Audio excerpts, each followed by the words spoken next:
ये बातें तो बड़ी बड़ी विकास की करते हैं, बातें इनकी विकास की हैं, लेकिन काम इनके विनाश के हैं। यही मंडी जिसमें आलू से लेकर के किसान को हर फसल की सुविधा मिल जाती है, वो अभी भी आधी अधूरी पड़ी हुई है।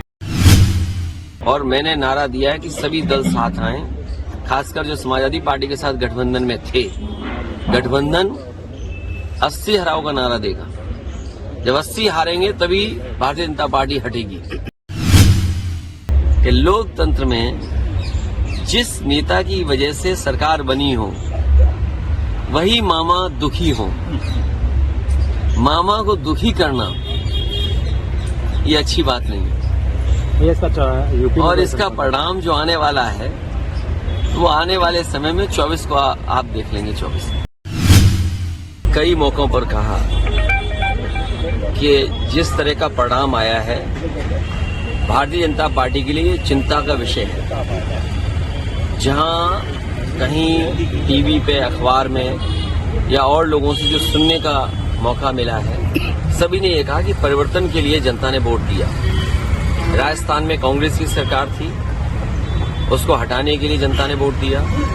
छत्तीसगढ़ में कांग्रेस की सरकार थी, उसको हटाने के लिए वोट दिया। तेलंगाना में बीआरएस की पार्टी की सरकार थी, उसे हटाने के लिए वोट दिया। मध्य प्रदेश की परिस्थितियां अलग थी। समाजवादियों को भी साथ लिया होता या अन्य दलों को साथ जोड़ा होता तो परिणाम मध्य प्रदेश का भी परिवर्तन का होता। जितने भी लोग हैं जिन्होंने भी उसकी समीक्षा की है चुनाव की, उन्होंने कहा कि जनता परिवर्तन चाहती थी और कुछ योजनाओं को लाभ पहुंचा, इसलिए सरकारें बनी। तो ये सबसे बड़ा चिंता का विषय है भारतीय जनता पार्टी के लिए, क्योंकि जब दिल्ली का चुनाव होगा तो जनता एक बार फिर परिवर्तन के लिए वोट देगी। आज हम और आप वहां बैठे हैं, खड़े हैं कन्नौज में। आप खुद पीछे मुड़ करके देखें कि कन्नौज के विकास को किसने रोका। ये बातें तो बड़ी बड़ी विकास की करते हैं, बातें इनकी विकास की हैं, लेकिन काम इनके विनाश के हैं। यही मंडी जिसमें आलू से लेकर के किसान को हर फसल की सुविधा मिल जाती है, वो अभी भी आधी अधूरी पड़ी हुई है। केवल हम लोगों के बोलने की वजह से वो चालू हो गई। गिरवा रोड पर मेडिकल कॉलेज के सामने मंडी का बाजार था, किसान बाजार, वो अभी भी आधा अधूरा पड़ा हुआ है। मेडिकल कॉलेज की स्थिति हमसे बेहतर आप जानते हैं। और अगर आपको दिखाना हो और अगर आप सच्चे और ईमानदार पत्रकार हैं तो अपने कैमरे और माइक लेकर के मेडिकल कॉलेज में किसी कोने में चले जाएं। जिस तरह से बजट मिलना चाहिए था वो बजट नहीं मिला, और ना बजट मिलने की वजह से आज मेडिकल कॉलेज में किसी भी गरीब का, किसान का और गांव में रहने वालों का इलाज नहीं हो पा रहा है। जिला अस्पताल में वो सुविधाएं नहीं है जहां गरीबों को इलाज मिल पाए। और लगातार अन्याय लोगों पर हो रहा है, महंगाई बढ़ गई, बेरोजगारी बढ़ गई। आप कन्नौज में बताइए, क्या कोई कारखाना लग गया, क्या उद्योग कोई आ गया? यही बीजेपी के लोगों ने सपना दिखाया कि निवेश के लिए हम बड़े बड़े कार्यक्रमों का आयोजन हुआ। क्या निवेश पहुंचा जमीन पर? और अगर निवेश जमीन पर पहुंचा है तो उस निवेश के माध्यम से कितनी नौकरी, कितने रोजगार मिले, ये सरकार बताए। अब जमीनें ढूंढी जा रही है जिलों में। सुना है कुछ दिनों पहले सरकार ने यह कहा कि निवेश के लिए जमीन चाहिए। जो सरकार 2 साल होने वाले हैं, अगर निवेश के लिए जमीन नहीं ढूंढ पाई है तो निवेश होगा कहां पर? आपके जिले में भी कहीं न कहीं जमीन चिन्हित करने की कोशिश की होगी। तो बताइए, निवेश के लिए जमीन ढूंढ रहे हैं और जो निवेश के लिए सब कुछ तैयार है वो आधा अधूरा पड़ा हुआ है। एम्बुलेंस इन्होंने बर्बाद कर दी, पुलिस को बेईमान इन्होंने बना दिया। अभी मैं आया हूँ, कई लोगों ने मुझे जानकारी दी कि पुलिस किस तरह अन्याय कर रही है उनके साथ। यहाँ बैठे लोग हैं, राजेंद्र है बैठे हैं, इनके साथ कितना अन्याय हुआ। मुझे होम सेक्रेटरी तक कहना पड़ा, तब थोड़ी बहुत राहत मिली होगी उन्हें। तो ये स्थितियां हैं। अपने आप व्यवस्था कर ले कोई पुलिस के लिए तो पुलिस मदद कर देगी या निष्पक्ष कार्रवाई हो जाएगी। अगर आपने व्यवस्था नहीं की तो पुलिस आपके पीछे पड़ जाएगी। और अगर आप भी सच्ची खबर दिखाओगे तो हो सकता है आपके खिलाफ भी कार्रवाई हो जाए। मेरा मानना है कि आने वाले समय में परिवर्तन होगा, बीजेपी हटेगी।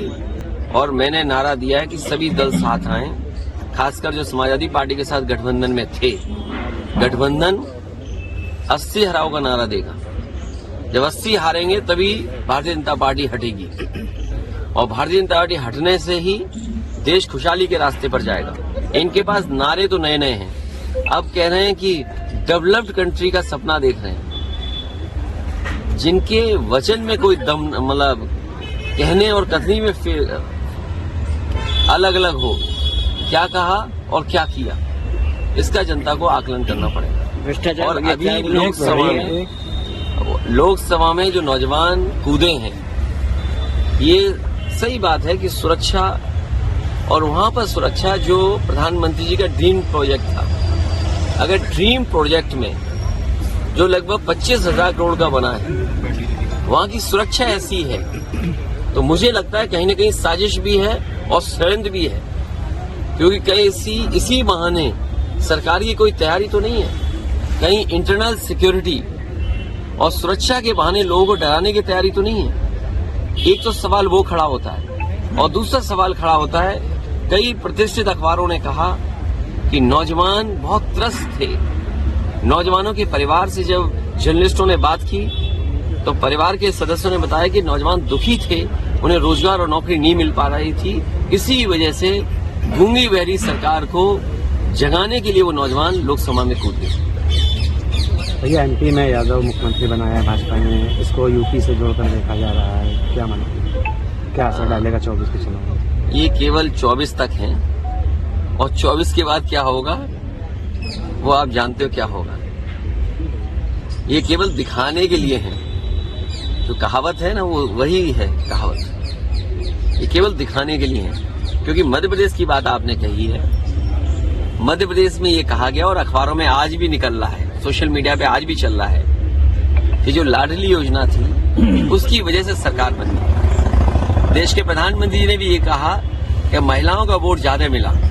अब आप खुद कल्पना करिए कि लोकतंत्र में जिस नेता की वजह से सरकार बनी हो, वही मामा दुखी हो, मामा को दुखी करना ये अच्छी बात नहीं है। और इसका परिणाम जो आने वाला है वो आने वाले समय में 24 को आप देख लेंगे। 24 भैया, इंडिया गठबंधन को लेकर क्या? इंडिया गठबंधन होगा, और मैंने पहले भी कहा कि ये जो परिणाम आए हैं इससे इंडिया गठबंधन और मजबूत होगा। और ईवीएम को लेकर आपने भी जनसंग्रह की बात करी थी, विपक्ष का ये कहना है कि जब वो जीतते हैं तो ईवीएम को ठिकरा नहीं फोड़ते हैं। ये आप कुछ जानते नहीं है, आप पत्रकारिता है तो ठीक से करें पत्रकारिता, और किसी की बात को ये ना कहें। समाजवादियों ने कहा कि अगर आप अमेरिका से नकल कर रहे हो, आप डेवलप्ड कंट्री बनना चाहते हो, तो जो डेवलप्ड कंट्री में व्यवस्था है वोट डालने की, उसको क्यों नहीं अपना रहे हो आप? अमेरिका जैसा देश जो अर्थव्यवस्था में ताकतवर है, वो अपने आप महीनों बैलेट से वोट डलवाता है। जापान जैसा देश जहां से ईवीएम कभी बनी, वो बैलेट से वोट डलवा रहा है। जर्मनी का जो सुप्रीम कोर्ट है, उसने ये पाबंदी लगाई कि अगर ईवीएम से मशीन से वोट पड़ेगा तो वो अनकॉन्स्टिट्यूशनल है। ये तीनों बातें जो मैंने कही हैं, इन तीनों बातों पर आप खुद विश्लेषण करिए। और भारत सरकार ये कह रही है कि हम दुनिया में सबसे ताकतवर देश बनने जा रहे हैं और बनना चाहते हैं। तो क्या अविश्वास के साथ आप ताकतवर बनना चाहते हैं? जनता को विश्वास हो और सीक्रेट बैलेट, आज तो ये पता लग जाता है इस गांव में, इस मजरे में वोट किसको मिलने वाला है, किसको पड़ने वाला है। ये सीक्रेट बैलेट कहाँ है वोटिंग? इसलिए समाजवादियों का मानना, मैं आज फिर कहता हूं आपसे, मैं जनता से अपील करूंगा कि समाजवादियों को जिताइए, बीजेपी को हटाइए। बीजेपी के हटने से ईवीएम भी हटेगी। इंडिया गठबंधन में समाजवादियों का प्रस्ताव होगा और जनता से अपील होगी उसके माध्यम से कि देश में ईवीएम हटे, बीजेपी हटेगी तो उससे ईवीएम हट जाएगी।